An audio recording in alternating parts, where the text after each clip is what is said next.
फॉर्मेलिनाचे नुस्त्यावेल्यान आतां मेरेन एक्टिविस्ट आनी राजकीय पक्षांच्यो मेळून 3 याचिका गेल्यात. आतां चवथी.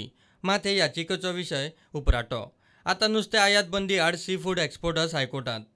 नुस्तें आयात बंदीचो आदेश दिवपी आनी अटी घालपी गोंय सरकाराच्या परिपत्रका आड भारतीय सी फूड एक्सपोर्टर्स संघटनेचे गोंयचे फाटल्यान घाल्ल्या याचिकेचेर हायकोर्टाचे सुटीकालीन बेंचान शुक्रारा सुनावणी घेतली. संघटनेन दावो केला तो असो: अधिकार नासतना गोंय सरकारान नुस्तें आयातीचेर बंदी अटी घालपी परिपत्रक काडलां. फूड सेफ्टी अँड स्टँडर्ड्स कायद्या खाला अशे तरेचे परिपत्रक काडपाचो फक्त केंद्राक अधिकार.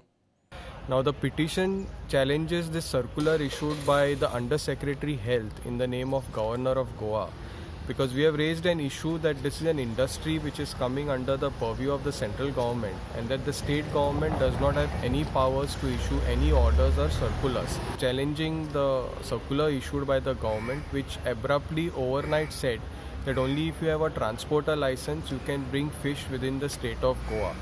Now, as far as we are concerned, we are an export-oriented unit. We have all our permissions and licenses in place.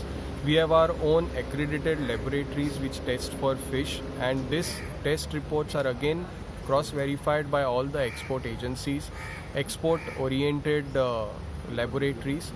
So the question of necessity of a transporter license for carrying this fish also does not arise.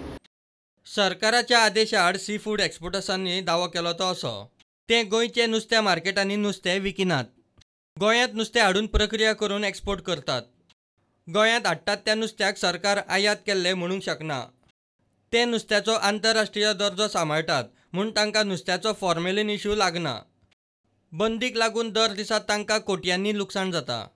We are export units which are completely unconnected with supply of material in the local market, and our fish which is procured from other states is directly exported through these export units across countries beyond India. So we are actually not at all concerned with this formalin issue, and we cannot have formalin in our fish. This is our contention. Sea food एक्सपोर्टर्सवाल्यांची बाजू आयकल्या उपरांत सुटीकालीन खंडपीठान गोंय सरकाराक जाप दिवंक सांगली. मात ही याचिका आतां सोमारा नित्याचे 2 वांगडी जुईजांचे खंडपीठा मुखार येतली. प्रुडंटा खातीर सिनियर रिपोर्टर मुकेश कुमार.